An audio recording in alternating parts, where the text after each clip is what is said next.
It's been a lovely day. The sea is calm and still, and the beach is not too busy. From up here you can see the little camps of visitors stretched out around their barbecues, the blue smoke filling the late afternoon air. Refugees from another, less easy-going life in the cities far away. But we don't have to wait for a kettle to boil over a beach barbie. We can go in and have a proper cup of tea out of a china cup.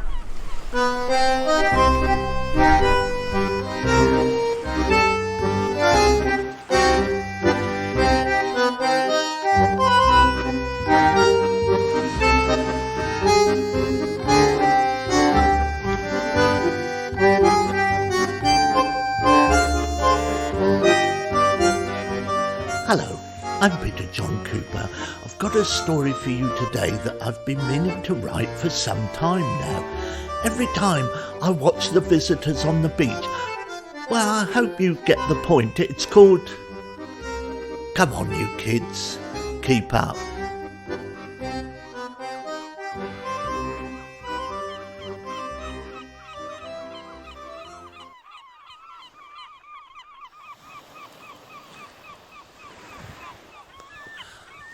Come on, you kids, keep up, said Dad as he trudged along the sand at the water's edge. They were always larking about, finding shiny pebbles, turning over interesting-looking shells. Keep up! But they didn't seem to hear him above the lapping of the waves, or chose not to hear him, more like. He didn't want them mixing with that other lot. There should be room on the beach for everybody. Well, if they didn't say anything, that other family would carry on up the beach and find somewhere well out of sight and earshot. "Can't you carry some of this?" said Mum, struggling under the weight of the windbreak and the bag of food she had collected as they struggled along. "There's plenty who can help." He looked meaningfully at the aunts and uncles that straggled out along the sand, but none of them seemed to be looking in his direction. The sun was just reaching its zenith. "Here then, we'll stop here." Dad settled down on the warm sand for a snooze. "You can't just do that. Just stop and say, 'That's it.'" "Why not?" thought Dad. "Why shouldn't I stop wherever I like and enjoy the sun whilst it was still shining without having to keep sweating?" "Well, let's find somewhere nearer the cliff at least, away from the sandflies." "Yeah, whatever you like. I'm going to lie here and do nothing for a while." Mum moved nearer the cliff and began to sort through all the stuff and lay it out where she could work out what they'd forgotten. "Why are we always lugging so much stuff about with us? What are all these shells?" Oh yes, the kids had been picking them up and giving them to her to carry. Typical. The aunts and uncles eventually sauntered up. "What's to eat?" "Whatever you've brought." They looked at her blankly. "Well, you could always go and find something. It's getting late." Mum sighed. It's a good job there's somebody to think ahead.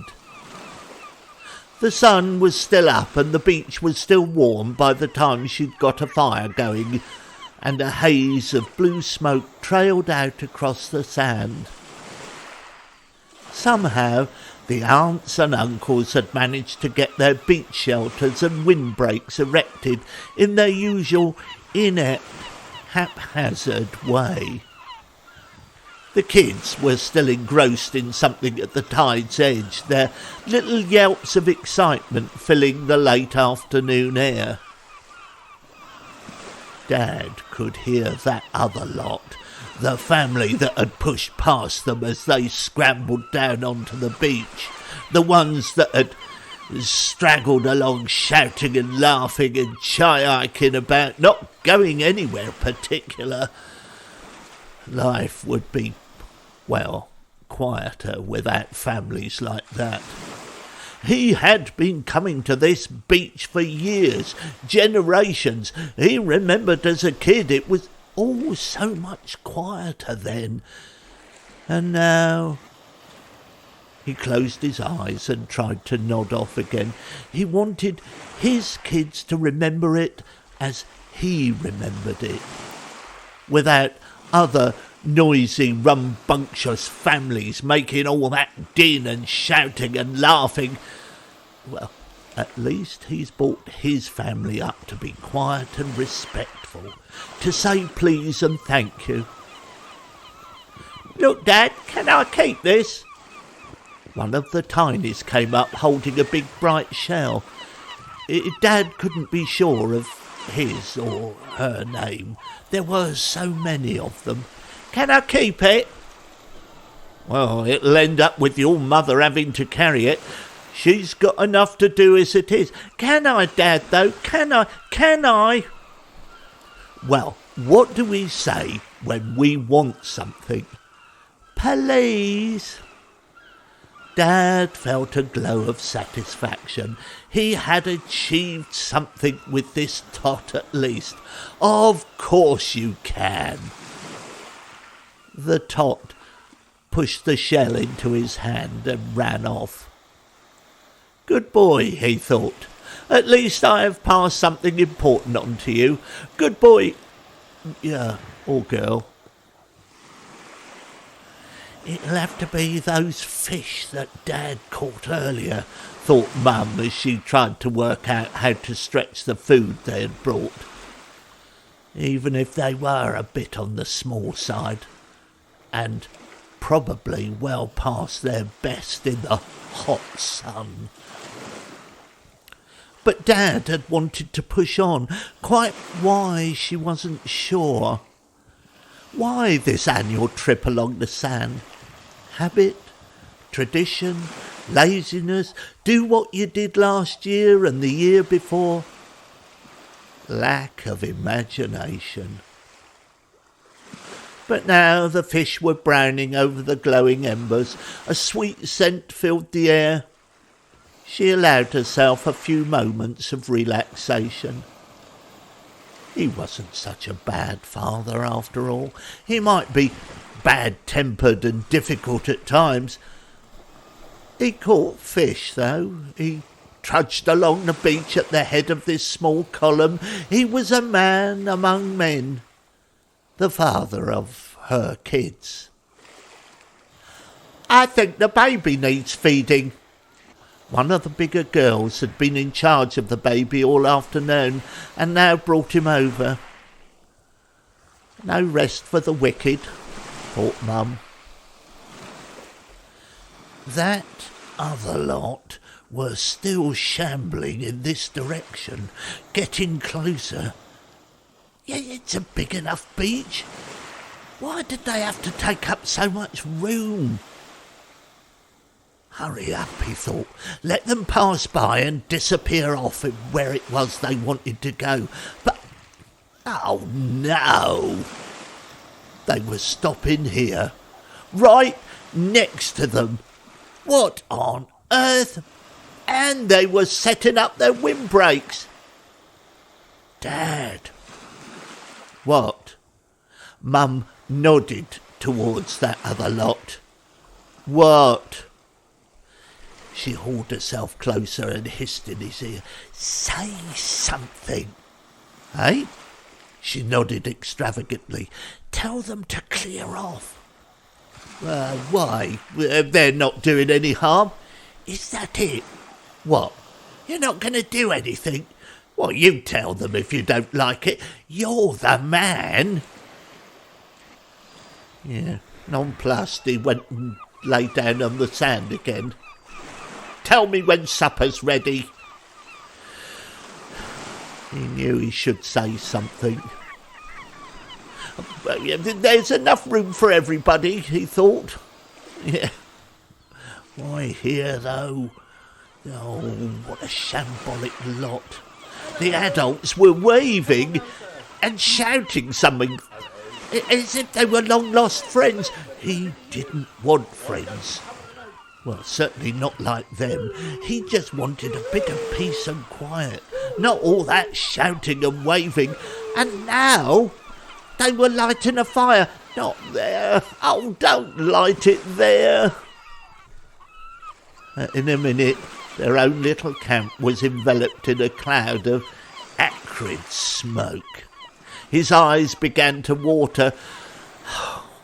What was it they were cooking on it? Some foreign muck, no doubt. Perhaps he should say something. And then he considered the possibility of upping sticks and of moving the family, his family, further on, out of the haze, but the air was hot. Perhaps they'd eat first and then move on. But he knew they wouldn't. That lot were here for the duration. They were here just to annoy him. And if he moved the family to somewhere more salubrious, those others would inevitably follow. Perhaps we should try somewhere different next year, said Mum. No way. Why should we? This is where we come. Things had been different when he was a kid. Quieter, easier, more straightforward. They had been coming to this beach every summer since he was a child, and before him there were the oldies. This was their beach. Oh, he couldn't remember. I have to ask some of the uncles. They'd remember, but it was definitely their beach. But here were that other lot jumping about in the little waves, and with our kids too. Oh, they should keep away from them. They were noisy. He didn't want the kids to grow up noisy. And now what? They'd got drums out.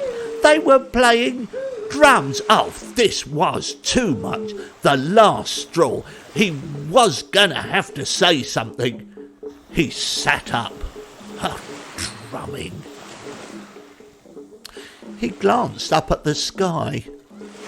Perhaps there'd be a storm, and they would all be struck by lightning. He didn't wish them pain. Just instant obliteration. Yes, lightning. But the sky looked resolutely blue and cloud-free. And even with his limited weather knowledge, he knew that lightning required cloud cover of some sort. The drumming got louder. The kids, his kids, were dancing wildly, joining in with the laughter and the singing. He really ought to go over and say something. Anyway, it would soon be time to eat. He'd make sure they were all here, sat quiet and respectful whilst they ate, as he had to do when he was a kid, when things were quieter and less full of excitement. Perhaps when he was a kid, he would have wanted just a little more excitement. But you came to realise in this life as you get older that sometimes excitement isn't everything. Not like good manners. He had to sit still and quiet, so should they. One of the older kids, he could never tell which was which, came over, her feet still dancing, the music still in her head. Oh, if you could call it music, thump, thump, thump. She was gnawing on some unspeakable foodstuff that she'd catched from the other lot. Dad, Can we come back here next year? Oh, I don't know. Please. It's really fun. Fun? Oh, we'll see.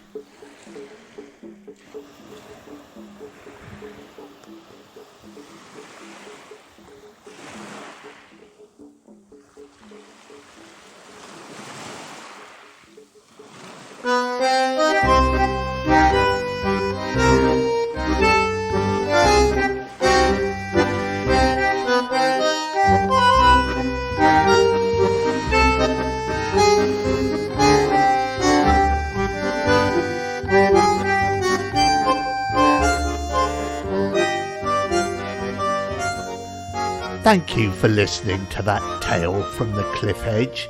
You see, that story could have taken place any time over the past 10,000 years. During all those ages, people have been wandering along the beach, erecting their windbreaks and lighting their barbecues, mainly just trying to find a bit of peace and quiet.